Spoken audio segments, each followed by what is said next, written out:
Now, we got a little long-winded earlier in the show. We did. And we did get to Konrad's car clinic, so we're going to slip that in right now. Well, we've been talking about engines as air pumps, and last week we talked about air cleaners and stuff. Let's talk a little bit about how manufacturers push more cold air into the engine. So let's talk a little bit about air scoops today. That's the air scoop off a 55 to a 57 Ford Thunderbird, and all that air generally went into the engine down the air cleaner. Next is the 63 Plymouth factory lightweight, and the air cleaner can do two things. It can push air into the engine through the air cleaner, but it also can push cold air around the engine to cool the engine down. This one did both, into the engine as well as around the engine. It's got Krager's on it, 67 Corvette, the Stinger hood, very popular looking hood on it. That was available only on the big block Corvettes, and that was primarily pushing air into the engine itself. And then a 68 and 69 Pontiac's Ram Air feature, this again pushed air directly into the air cleaner element itself. And they did this on the Firebird, the GTO, and actually you could order that on certain Le Mans models. I think it was like the T37 or something like that. And then my favorite, 70 to 72 Oldsmobile 442, the W25 hood. Oh, well, no, we'll talk about the B12 Chryslers that was available on the 340s and the Hemis alike.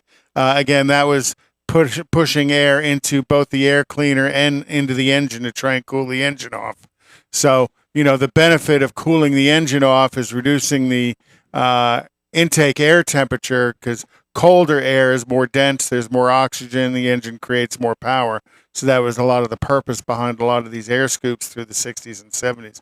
And then here's the 70 to 72 Oldsmobile 442 with the twin snorkels. That option code was W25, and that was available on my car, the Rally 350.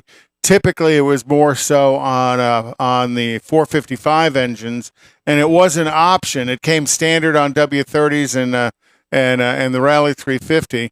And then Ford Mustang with the shaker hood, kind of one of the more original shaker hoods that were out there. That was all the air was going into the engine itself. Very little of it was going around trying to cool things off. And then Plymouth had the shaker hood as well. That was on the 340s and 426 Hemis. All of that air was going into the air cleaner assembly. Very cool looking, because the hood scoop kind of moved around as the engine moved around inside under the hood. Kind of a cool feature, and they did it for a number of years.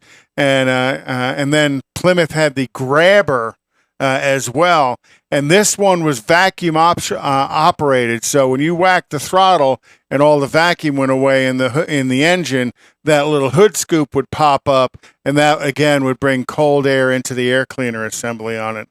And then Chevrolet also did it with their cowl induction feature on the 70 to 72 Chevelles, and they were drawing air from the base of the windshield, which is kind of a high pressure area.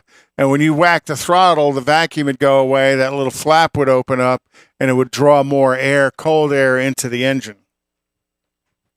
Buick had their GS with these two little scoops here on the hood, and those again were drawing air directly into the air cleaner itself. Trans Am had the shaker hood, which was attached to the top of the engine, and it would shake. Very little air came through that into the engine. That was not that was more a visual thing than it was a performance thing.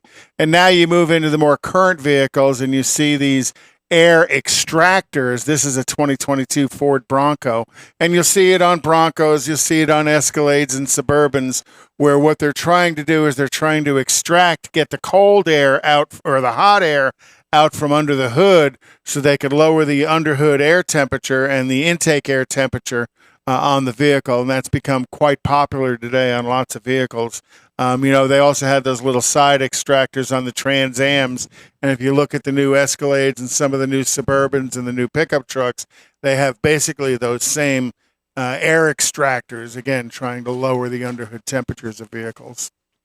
All right. That's this week in Konrad's Corner. All right. Thank you, sir. Cool stuff.